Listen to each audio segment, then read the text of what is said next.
하나님 말씀 에베소서 2장 1절에서 5절까지입니다.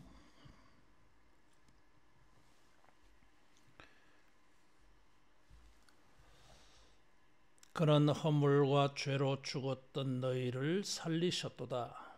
그때 너희는 그 가운데서 행하여 이 세상 풍조를 따르고 공중의 권세 잡은 자를 따랐으니 곧 지금 불순종의 아들들 가운데서 역사하는 여기라. 전에는 우리도 다 그 가운데서 우리 육체의 욕심을 따라 지내며 육체와 마음에 원하는 것을 하여 다른 이들과 같이 본질상 진노의 자녀이었더니 긍휼이 풍성하신 하나님이 우리를 사랑하신 그 큰 사랑을 인하여 허물로 죽은 우리를 그리스도와 함께 살리셨고 너희는 은혜로 구원을 받은 것이라. 아멘. 하나님의 삼위일체 하나님의 구원의 은혜를 입은 우리들이라 그랬어요. 이런 하나님의 구원의 은혜를 입은 우리들에게 사도 바울은 그것이 어떤 의미가 되는지를 알기를 기도했어요. 하나님을 알게 하시고 기업의 영광의 풍성함을 알고 능력이 얼마나 큰지를 알게 해달라. 삼위일체 하나님이 베푸신 은혜를 알도록 그렇게 기도를 했습니다. 그러면서 연속해서 2장 1절에서 11절에는 이런 은혜를 입은 우리들이 원래 어떤 사람이었느냐 그것을 말해주고 있어요. 그래서 하나님의 은혜를 상대적으로 크게 부각시키고 있습니다.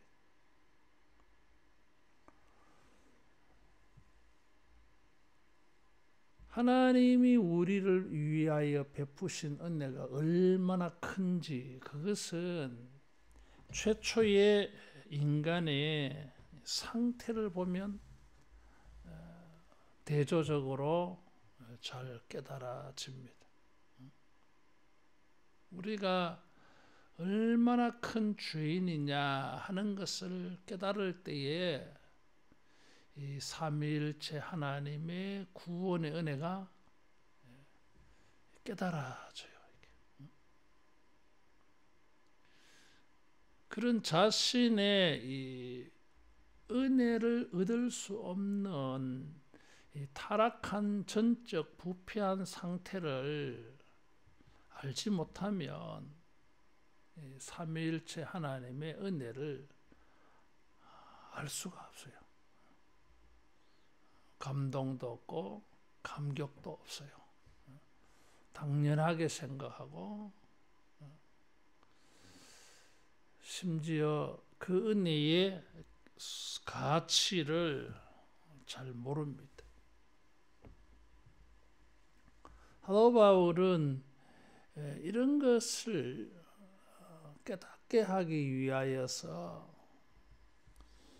여기 2장 1절에서 11절에 보면 그때와 지금 이런 것을 대조해서 말하고 있습니다.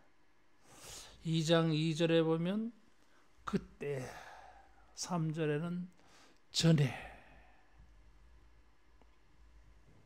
그렇게 표현을 했어요.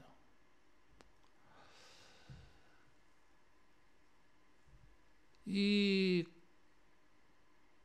옛날과 지금 그래서 12절에도 그때가 있습니다. 4절에서 이 10절에는 그때 그때와 대조되는 이제라고 하는 단어는 나오고 있지 않지만 지금 현재 우리가 누리는 은혜를 증거하고 있어요. 13절에 보면 이제는 이런 말이 나옵니다. 그래서 그때와 이제,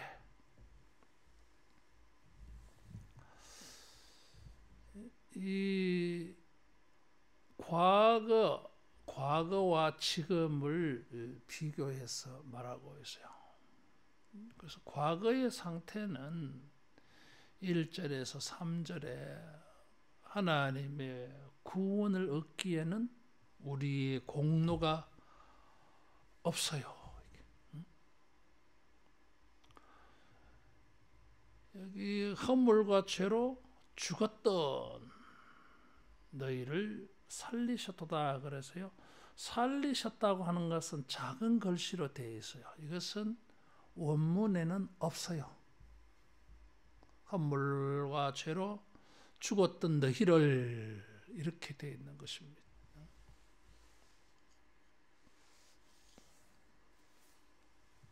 5절에도 보면 너희는 은혜로 구원을 받은 것이라 괄호가 되어져 있어요. 이것은 원문에 없는 것을 해석을 그렇게 한 것입니다. 이 전의 인간의 상태, 그리스도 밖에 있는 인간의 본질은 허물과 죄로 죽었다 그러죠. 허물과 죄로 죽을 수밖에 없었던 이렇게 말하는 사람들이 있는데, 성경은 허물과 죄로 죽을 수밖에 없다 그런 게 아니에요. 죽는다고 하니까 자기는 아직 살아있는 거지. 그러니까 죽을 수밖에 없는 이렇게 표현하는 것입니다. 허물과 죄로 죽었던 그랬어요. 그래서 에베소 성도들에게 너희는 허물과 죄로 죽었다 이렇게 말하고 있으니까, 이 죽었다고 하는 것은 육체적인 죽음은 아닌 것 같아. 그러면 영적인 죽음이다 이거지. 그러면 영적 죽음이 무엇인가? 하나님과 관계가 단절되는 것, 그것이 영적 죽음이에요. 하나님과의 관계가 끊어지는 것이 여기 말하는 죽음입니다. 그래서 사도 바울은 영적으로는 허물과 죄로 죽었다고 말하고 있어요. 허물과 죄로 하나님과의 관계가 단절되었다, 끊어졌다 하는 것입니다. 허물과 죄가 하나님과의 관계를 끊게 만든 거예요. 이 허물은 무엇이고 죄는 무엇인가, 여기에 대한 논란이 많습니다. 단어 그 자체만으로 허물이라고 하면, 이 허물이라고 하는 단어는 이 가까이라고 하는 단어 전치사에다가 떨어진다라는 말이 붙은 말입니다. 가까이에서 떨어졌다 이런 거죠. 어떤 이 중심에서 좀 떨어졌다 이런 걸 말하는 거예요. 죄라고 하는 단어는 이 관역에서 화살을 쏠 때 관역을 말하죠. 중심을 맞추어야 되는데 이게 빗나가 버려서요. 그래서 이 허물이라고 하는 단어의 원래의 뜻과 죄라고 하는 단어의 뜻은 좀 비슷합니다. 허물은 이 곁에서 떨어져 나갔다 이런 거, 이탈했다 이런 거고, 죄는 빗나갔다, 빗 맞추었다, 엉뚱한 데 맞추었다, 목표를 잘못 맞춘 거예요. 여기 맞춰야 되는데 여기 맞추었다 이런 거예요. 맞추기는 맞추었는데 잘못 맞춘 게 죄예요. 단어 자체는 이런 뜻이 있습니다. 그래서 성경에는 허물을 죄라고 번역한 경우도 있었어요. 로마서 5장 15절에 보면 죄라고 하는 말이 사실은 원어적으로 보면 허물이라고 하는 단어예요. 그래서 이렇게 좀 교차 병행해서 사용되고 있습니다. 그래서 이 사람들은 무엇이 허물이고 무엇이 죄인가 이런 것을 많이 이렇게 생각해 보게 되어졌어요. 어떤 사람들은 죄는 일반적인 것이다. 허물은 좀 특수한 구체적인 죄를 말한다. 뭐 그렇게 해석하는 사람도 있고, 어떤 사람은 죄는 고의성이 있는데 허물은 실수로 과실로 생긴 것이다. 이렇게 해석하는 사람도 있고, 또 어떤 사람은 죄는 실제 행동으로 이루어진 것이다. 그럼 허물은 아직 행동까지는 안 갔는데 생각하고 있는 거, 이런 것은 허물이다. 뭐 이렇게 해석하는 사람들도 있습니다. 성경에 보면 아까 말씀드린 것처럼 이렇게 허물이라고 되어진 것인데도 죄로 번역하는 경우도 있어요. 그래서 또 어떤 사람들은 죄의 허물은 개별적인 것, 죄과, 죄는 포괄적인 것. 그래서 그렇게 분리해서 따져보는 사람들도 있습니다. 근데 성경에는 이렇게 허물을 죄로 이렇게 번역한 경우도 많다고 하는 것이에요. 어쨌든 사도 바울은 허물과 죄라고 하는 두 단어를 가지고 포괄적으로 종합적으로 인간이 죄인이라고 말하고 싶어 하는 것입니다. 그게 어떤 성질의 죄든지 간에 인간은 허물과 죄라고 하는 두 입장에서 볼 때 인간은 죄인이다. 그리고 죄로 말미암아 하나님과의 관계가 단절되었다. 이것이 이제 하나님과 화목되어지고 이방인과 유대인이 하나 되어져요. 그래서 에베소 교회가 되는 것이에요.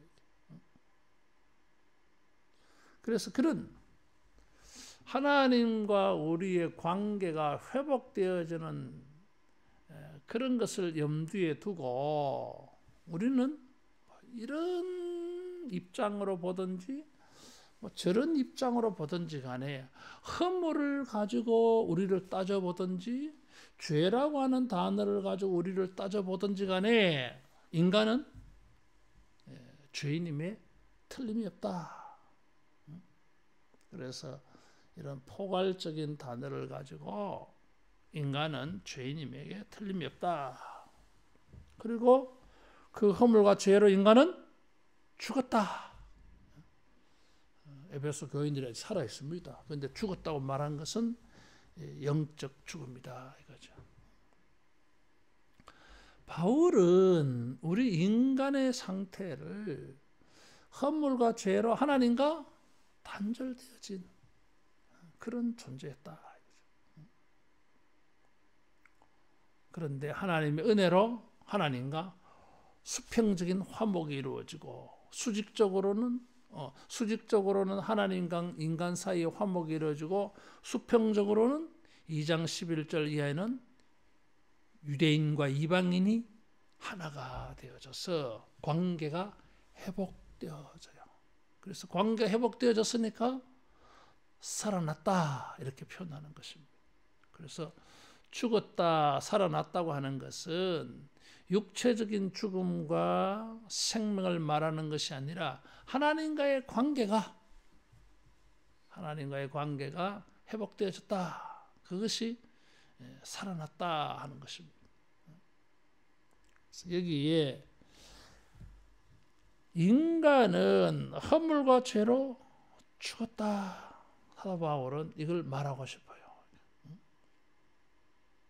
이런 인간을 삼위일체 하나님이 구원을 예정하고 예수님이 희생의 십자가를 지고 성령이 보증이 되셔서 우리를 살리셨고 만물을 충만케 하시는 자의 충만이 되게 하셨어요.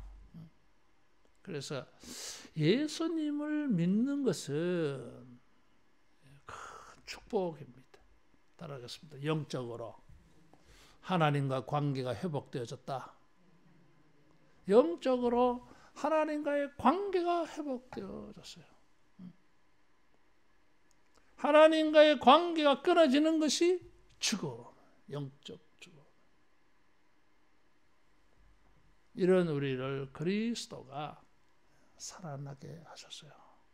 그래서 우리는 어떤 사람들입니까? 영적으로 생명을 가지고 있어. 영적으로 살은 사람이야, 이게. 예수님 믿는 사람들은 영적으로 살았다.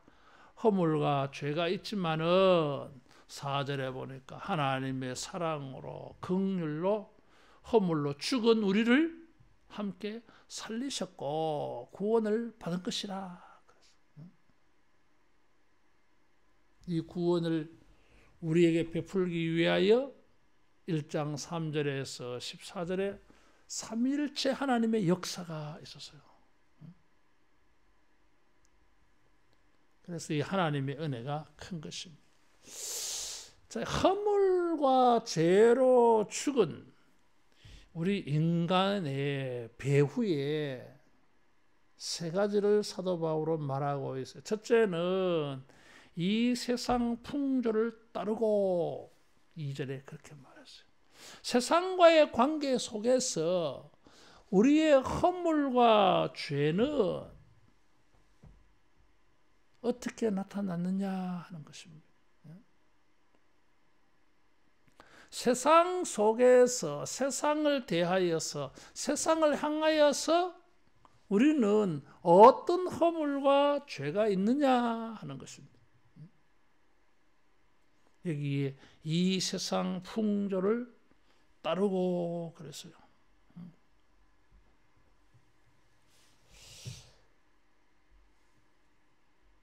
사도 바울이 말하는 이 세상은 하나님이 없는, 하나님을 대적하는 세상입니다. 그래서 벌써 세상이라고 하는 단어 자체가 허물과 죄가 가득한 세상을 말해요. 여기에 세상 풍조를 따르고, 풍조라고 하는 단어는 너무 의역을 했어요. 원래 이 단어는 시대라고 하는 단어예요. 세대.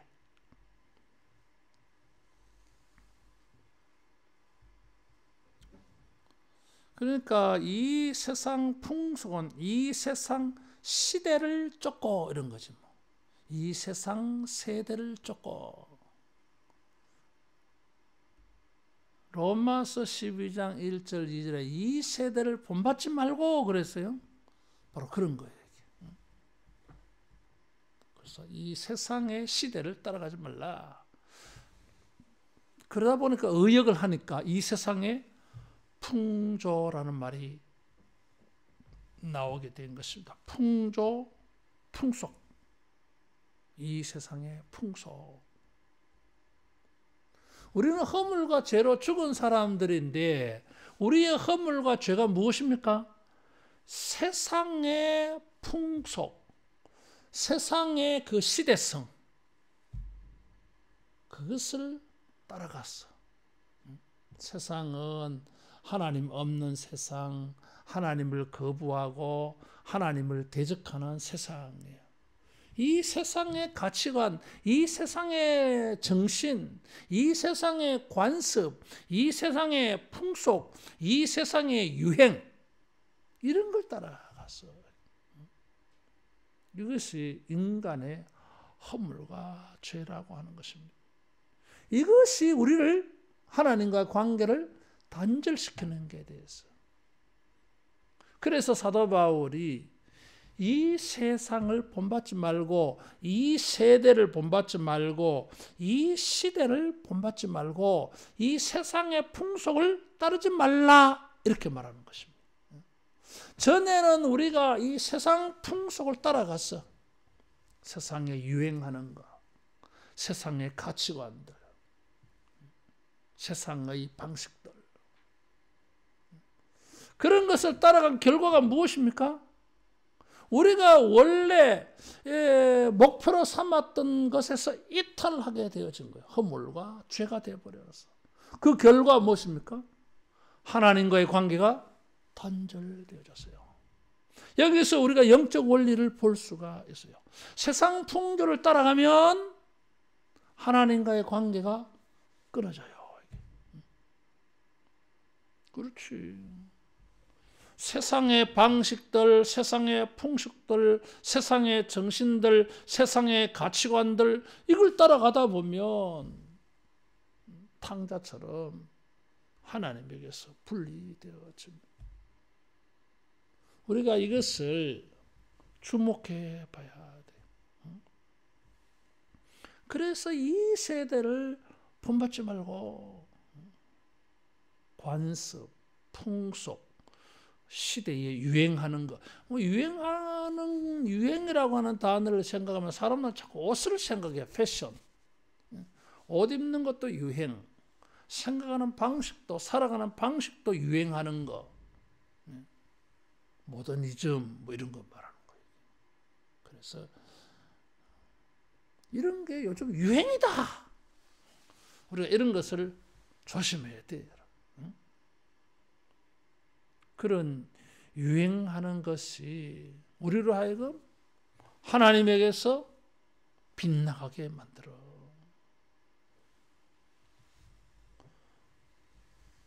유행하는 옷을 따라서 입는 게는 뭐 문제가 되겠어요? 문제는 그 속에 숨겨진 정신이야. 자, 요즘 남녀 간의 옷의 구별이 점점 사라지는 시대. 이게 남자 옷인지 전통적인 이렇게 시각에서 보면 이게 남자 옷인지 여자 옷인지 이런 거. 옷이야 모양이 어떠면 어때요 이게. 문제는 그게 아니라 정신이 문제예요. 남성과 여성이라고 하는 이런 구별을 없게 만들어. 그러면은 다시 그 구별은 없어집니까? 동성연애 이런 것도 이제는 구별이 없어지는 거지 이게. 교묘하게 이런 것이 숨어 있고 이것이 점점 발달하게 돼 있어요.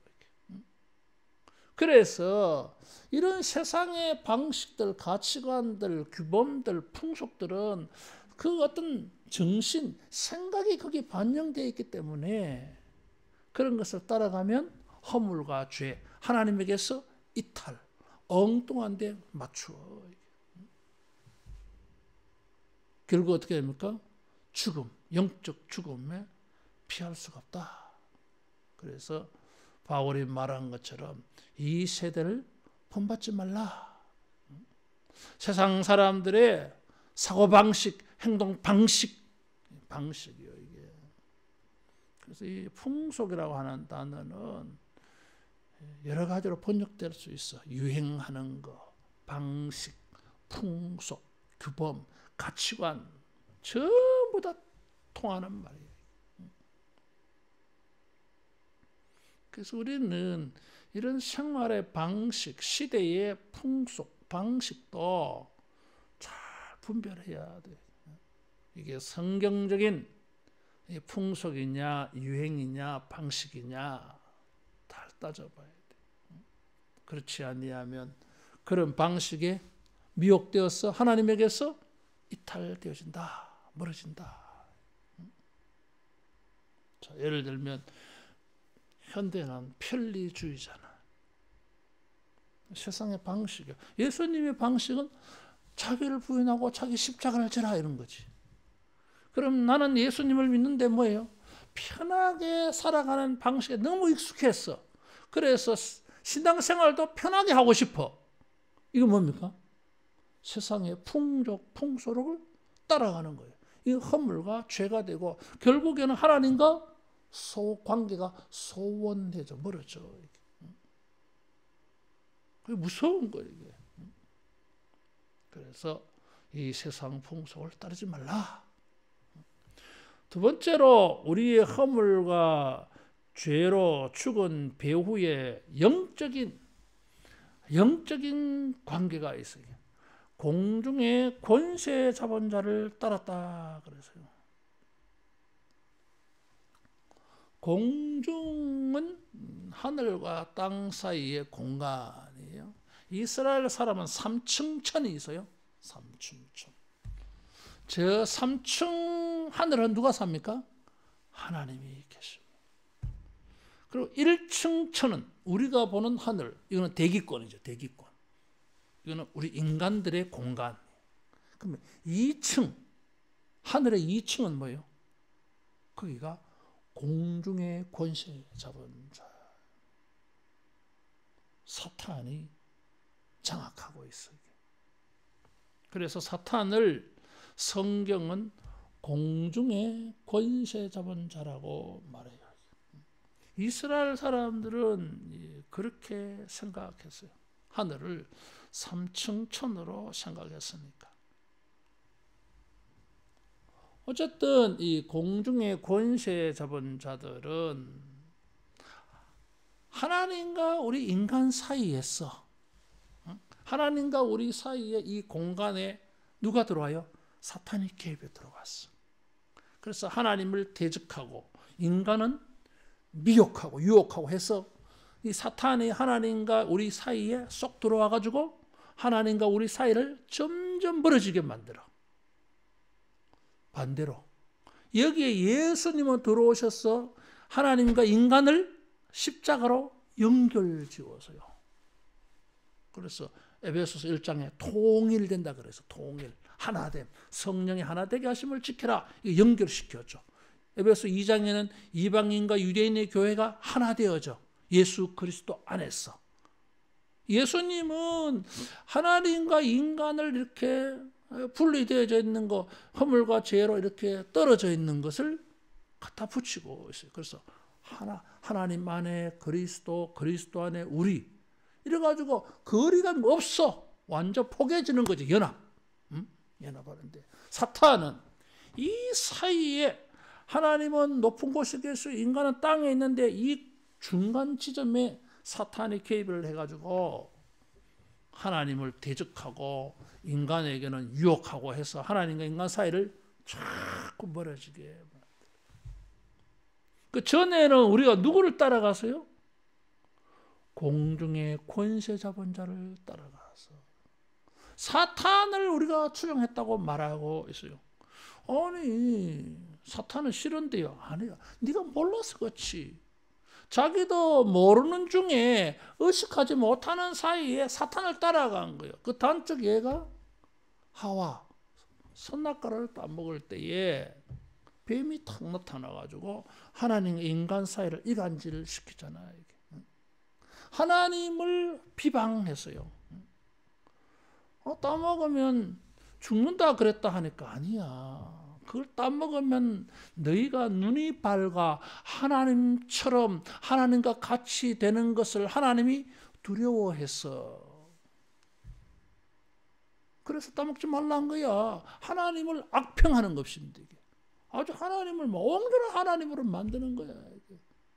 그리고 인간을 유혹시켜. 따먹으면 너희가 하나님과 같이 된다. 그래서 이 공중의 권세 잡은 자라 그러는데 공중은 공간적인 이런 의미를 가지기도 하지만은 세상처럼 영적으로는 하나님과 우리 사이를 벌어지게 만드는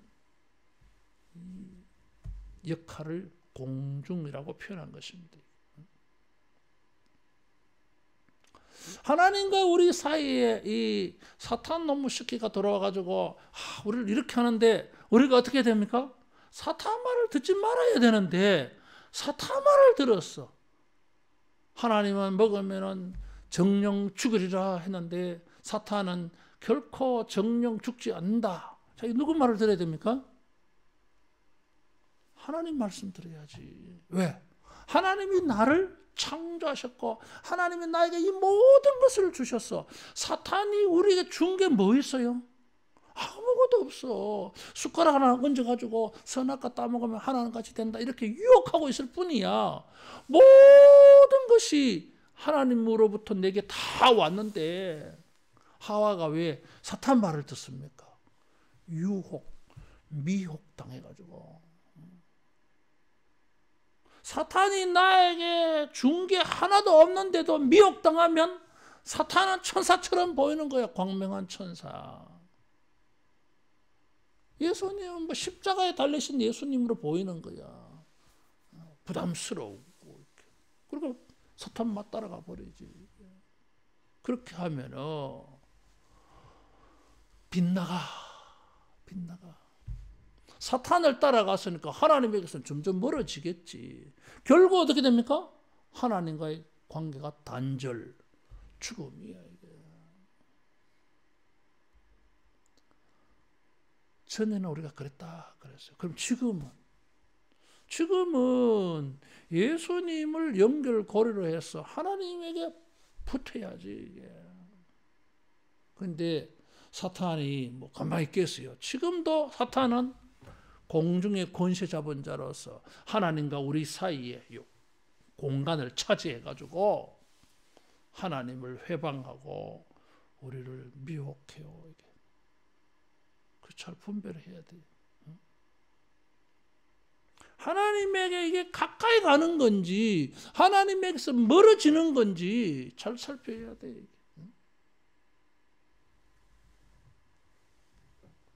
사탄은 멀어지게 만들어. 자꾸 하나님에게서 멀어지고 교회에서 멀어지고 경건에서 신앙에서 헌신에서 섬김에서 전부 멀어지게 만들어요.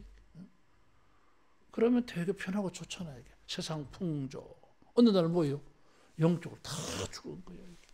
뭐 영적인 힘이 하나도 없어. 경건의 능력이 다 사라져 버렸어. 이게. 나이가 들면은 근육을 길러야 된다 그러더라고 이게. 그러니까 한 달만 그냥 있으면은 근육이 다 사라져 버려요 이게. 아버지 살아계실 때 그때 움직일 수 있을 때는 매일 아파트 뭐 2바퀴씩 3바퀴씩 뭐 천천히라도 걸으니까 내가 이렇게 다리를 보면 탄탄했어요. 근데 허리 다쳐가지고 누워있는 동안에 이거 보니까 그냥 뼈 위에 껍질만 있는 것처럼 돼 있더라고요. 근육이 사라져 버렸어. 근육이 막 녹았는지 없어져 버렸어요. 이게. 오늘 팔 이렇게 말통이 보이잖아. 근데 그런 게 없어요. 이게. 그냥 뼈에다가 가죽만 툭 해서 가죽이 쭉 쳐져 있어요. 이게. 늙고 막 그랬대. 공중의 권세 잡은 자를 따라가다가 보면 세상 풍조를 따라가다 보면 어느 날 뭐예요? 하나님에게 자기도 모르게 멀어지고 해가지고 영적으로 아주 빈약한 게 되고 마는 거예요. 그래서 공중의 권세 잡은 자를 따라가지 말고 예수님 따라가고 어찌하든지 하나님께 가까이 가기를 축원합니다.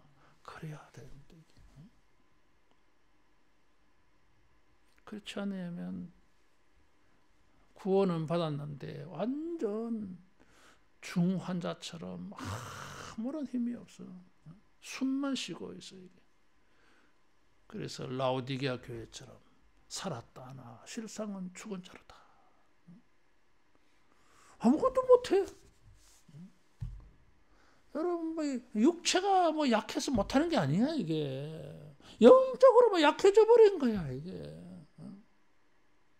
이제는 뭘 하면 막 겁도 나고 막 그래 이게. 왜? 영적으로 약해져 버렸으니까. 사도 바울처럼 내게 능력 주시는 자 안에서 내가 모든 것을 할 수 있다.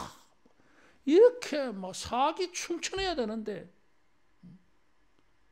그렇지 않아 이게. 영적인 걸 말하는 거예요 지금. 그래야 되잖아 이게. 젊은 사람들은 막 그렇잖아요. 뭐든지 하려고 그러잖아. 해보려고 그러잖아. 이 젊은 거야 이게. 왜? 가슴이 젊으니까. 우리는 영적으로 젊어야 돼 이게. 이것도 하고 저것도 하고 뭐, 아이고 저런 거는 나한테 안 맞다. 그러면 늙어 그냥. 하나님께 가까이 가고 하나님을 따라가기를 바랍니다. 그래야 공중의 권세 잡은 자를 멀리할 수 있어요. 이게 쫓아낸다고 쫓아내지지 않아 이게.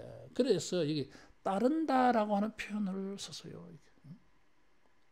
우리가 그리스도에게 가까이 가면 사탄에게서 멀어지는 겁니다. 공중의 권세 잡은 자를 자꾸 따라가다 보면 어느 날 뭐요? 하나님께서 너무 멀리 떨어져 버린 거예요. 이게. 영적으로 약해서 갈 수가 없어. 힘들어. 세 번째로